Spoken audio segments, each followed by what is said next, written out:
Welcome to Kick 'em in the Head, a podcast that takes an inside look at the world of mixed martial arts, featuring interviews with some of the top fighters from South Africa and around the world, with a focus on the EFC and UFC promotions. I'm your host, Yaw. Join us as we delve deep into the techniques, strategies, and mindsets of these world-class athletes, learning from their experiences and gaining insights into what it takes to succeed in the toughest sport on earth.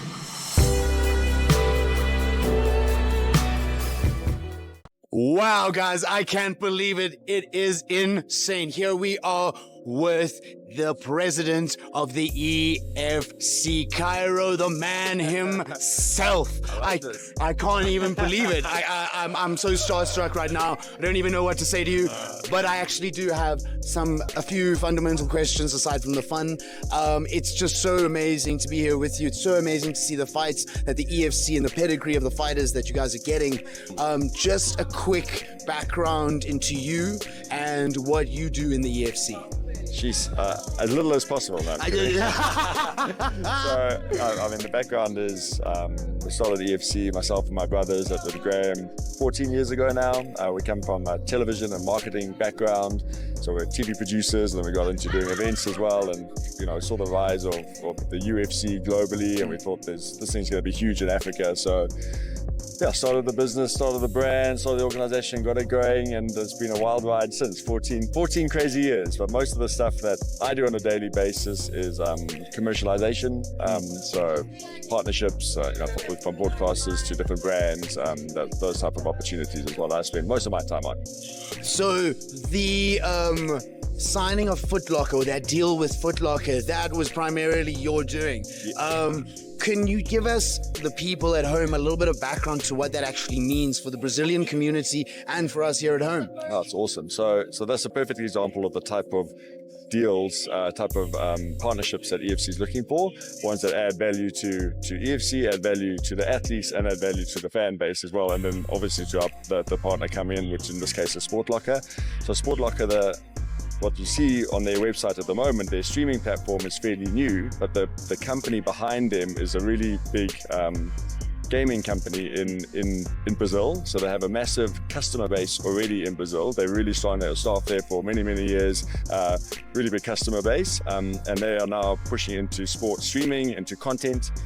So they've seen, obviously, the UFC is massive globally. Brazil was one of the biggest markets for MMA. Obviously, that started the UFC, basically started the sport. So there's a huge MMA following in Brazil. And Sport Locker wanted to get that audience, to give their audience, a great, good quality MMA product. They looked around the world, and EFC was the one that they chose to partner up with, which is awesome for us. Of course, right? We already have quite a few athletes competing from Brazil in the past. We've had Brazilian champions competing for us. So there was really a kind of a tie-in, from EFC with Brazil. Plus, if you look at our Facebook following, a lot of that audience is actually already in Brazil. So EFC is popular there already. Sport Locker recognized that, and they want to work with us. We work together. So from an access point of view, Brazilian fans now get all UFC content. We're talking past stuff, even from our reality show content to every single past fight. It's going to get loaded up on Sport Locker. They're going to be able to watch through all the live stuff, and we're going to be doing a whole bunch of exclusive content for them as well. So soon to be announced, you're going to see some Brazilians fighting on upcoming cards this year for a title. And we're going to be filming them, Sport Locker will be filming them in Brazil, following their journey all the way over here. Exclusive content that you don't see anywhere else. So we're going to be giving Brazilian fans a new kind of access, behind the scenes type stuff, really cool access. And that's the type of partnership, the value add that the fans are going to get from this type of thing. Well, when I saw Fabricio Verdum announce it, I got really excited. I just thought we might see him in the EFC. That would be huge, like a childhood dream of mine. It's so amazing to see you guys doing that and growing South African MMA and African MMA. What are your plans for, let's say, the next 5 years or the future of South African MMA and the EFC? Because I think it's hand in hand. Yeah, we're really proud of what we've done to date. I think the best part about what we do is giving the athletes these opportunities. An African athlete, if it wasn't, let's be realistic, if EFC wasn't here, you wouldn't have a Drickus in the UFC, you wouldn't have a Cameron Simon in the UFC, you wouldn't have a Timber Garimbo, those opportunities wouldn't have been there. Because if you're an African athlete, you're an MMA guy in Africa training, and you're 0-0, no American show is going to fly you over to the States to compete when, why would they? There's 100 Americans that they can put on a fight card. Why would they bring over some newbie from Africa? Yes. So without EFC, those athletes don't get that opportunity to build their record and become noticed, build their brand. We promote them well, we look after them well, we give them good medicals, we do all the right stuff for them, and we build their brand, and then they can get that opportunity to go fight in places like the UFC. So we're really proud of that. We've basically been part of that journey for these kind of athletes. And I think going forward, you're going to see more and more of that. Like more and more athletes look at it and they go, hold on, if Timber can do that, and Drickus can do that, and Cameron can do that, and they can go there and win, and Drickus can fight for titles in the UFC, I can do that. I train with these guys. I fought them before. We're on the same level. So it's kind of like I've seen a big mind shift in our roster of athletes, where I think a few years ago they used to think EFC levels here, UFC's that much higher. Now they're like, hold on, the EFC guys who we train with and fight every day and roll with are beating guys over there. We're actually on that level, So it's kind of like just a mind set shift. So I just think you're going to see the level continue to rise. You're going to see more and more African athletes competing in the UFC.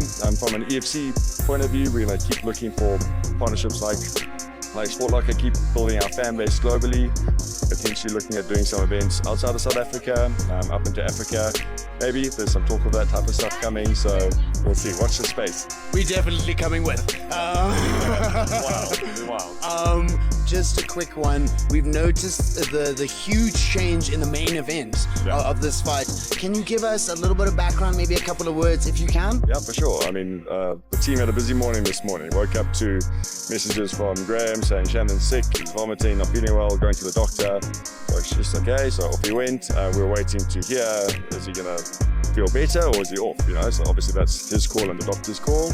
A couple of hours passed. In that time, the team in the background was looking for a potential replacement because, to cancel the fight is, well, Moosa's really tough. Someone's been training for a title fight and now, you want to give them that opportunity. So the guys were looking for someone to come in, and I spoke to Terrence and he was like, listen, I'm in, but I'm in Cape Town, but I'll get on a plane, I'll go to the airport now, I'll be there and I'll make it by, title fight time. So epic, what a champion, like steps up wakes up on the day and says, I'll get on the plane and go fight for a title. So it's an amazing opportunity which he wants to take. I mean, if he wins that's one hell of a story, So, but if you can't win it if you're not in it. So at least he's giving himself the shot. He's got nothing to lose in so many ways. So pretty rad. In the end, it turned out. I said to the team, you guys all put a good hustle on because it turned out with a really exciting fight.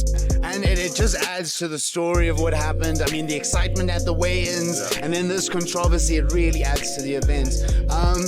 The EFC's coverage and the EFC's knowledge of MMA is really vast and amazing. How do people, the at-home South Africans, watch EFC at home? Oh, awesome. So we make it as accessible and available to people as possible. So a lot of sports exclusively on different networks in Africa. We've gone the other way where, we're on SuperSport every day, so this is live on SuperSport. Plus they play our highlights and repeats afterwards. And SuperSport play our content about 5 hours every day. So it's a massive amount of airtime for the athletes and for the sport and growing it. We're also on SABC, so you can watch EFC live on SABC as well. We're also online if you want to stream it on EFCworldwide.tv. Or afterwards, we'll put up the highlights on Facebook and we'll put them up on YouTube over the coming days of all these fights. You can watch on Vodacom, you can watch on MTN's platform. So I think those are most of the ones in South Africa. So we really try and make it, hey, listen, if you're a fan, you've got no excuse not to watch it. We can find it somewhere, Yes. So even if you don't get to watch it live, you'll see it. You can watch the repeats, days afterwards. That is amazing. Thank you so much, and thank you so much for your time. I've just got one more question. We have seen huge things around the Contender Series in America. Is there something like that in the pipeline here at the EFC? And can Kick Him in the Head be a part of it?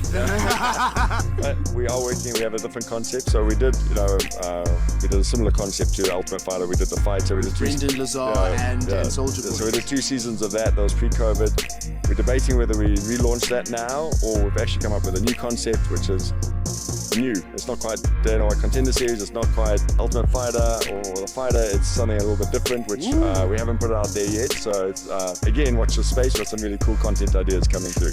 Wow, that is so amazing. I'm so excited right now, guys. Thank you, guys. Remember, like, subscribe, share, show it to your mom. This is amazing stuff, guys. Thank you so much. Love you. Thank you so much, Cairo. Yeah, we really appreciate your time. It was an honor. Thank you so much. Nice one. Let's get back.